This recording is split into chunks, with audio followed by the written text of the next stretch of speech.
पितृपक्ष कब से शुरू हो रहा है? किस समय करें श्राद्ध पूजा? क्या है सही विधि? यहाँ जानिए तिथि सहित अन्य जानकारियाँ भी। हिंदू धर्म में पितृपक्ष को अत्यंत पावन काल माना गया है।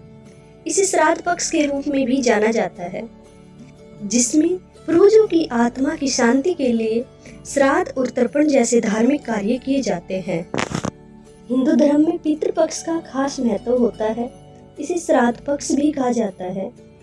हिंदू पंचांग के अनुसार हर साल भाद्रपद मास की पूर्णिमा से लेकर आश्विन मास की अमावस्या तक यह पक्ष चलता है। यह समय पूर्वजों की आत्मा की शांति के लिए समर्पित माना जाता है। धार्मिक मान्यता है इस दौरान पिंडदान, तर्पण, श्राद्ध करने से पितृ प्रसन्न होते हैं और हमें उनका आशीर्वाद प्राप्त होता है।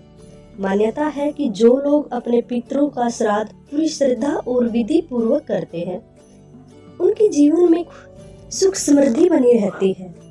ऐसे में आइए जानते हैं पितृपक्ष की शुरुआत कब से हो रही है और साथ में जानिए इसकी क्या विधि है। हिंदू पंचांग के अनुसार पितृपक्ष भाद्रपद शुक्ल पूर्णिमा से शुरू होता है और आश्विन मास की अमावस्या तक चलता है। इसे महालय अमावस्या भी कहा जाता है। इस साल श्राद्ध पक्ष 7 सितंबर 2025 से शुरू हो रहा है और 21 सितंबर को श्राद्ध पक्ष समाप्त होगा। श्राद्ध कर्म मृत्यु तिथि के आधार पर किया जाता है, यानी जिस दिन व्यक्ति की मृत्यु हुई थी, पितृपक्ष के उसी दिन उसका श्राद्ध किया जाता है। अगर किसी को अपने पूर्वज की मृत्यु तिथि याद नहीं है, तो वो अमावस्या के दिन श्राद्ध कर सकते हैं। यह तिथि उन सभी पितरों के लिए होती है जिनकी मृत्यु तिथि मालूम ना हो। श्राद्ध करने की सही विधि क्या है? श्राद्ध क्रम करने के लिए किसी योग्य ब्राह्मण को बुलाना चाहिए। ब्राह्मणों की मदद से तर्पण और पिंडदान कराया जाता है। इस दौरान पूरी श्रद्धा से ब्राह्मणों को भोजन कराना और उनको दक्षिणा देना चाहिए। यदि आप किसी गरीब जरूरतमंद की मदद करें तो उसका पुण्य कई गुना ज्यादा बढ़ जाता है। श्राद्ध में गाय, कुत्ते और कौवे के लिए भोजन निकालना बहुत जरूरी माना जाता है। इन्हें भोजन देने के बाद अपने पितरों को स्मरण करते हुए उनसे श्राद्ध ग्रहण करने की प्रार्थना करनी चाहिए।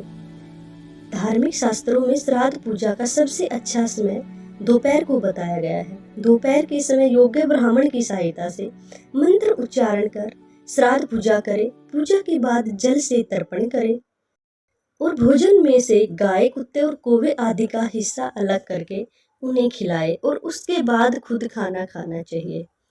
अगर संभव हो सके तो गंगा नदी के किनारे जाकर श्राद्ध करें। कहा जाता है गंगा नदी पर किया गया श्राद्ध सबसे उत्तम और फलदायी होता है। अगर ऐसा न कर पाए तो घर पर ही विधि पूर्वक श्राद्ध कर सकते हैं।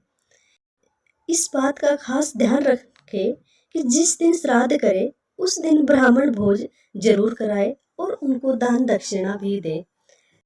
श्राद्ध पूजा के लिए कुछ विशेष सामग्री की भी आवश्यकता होती है।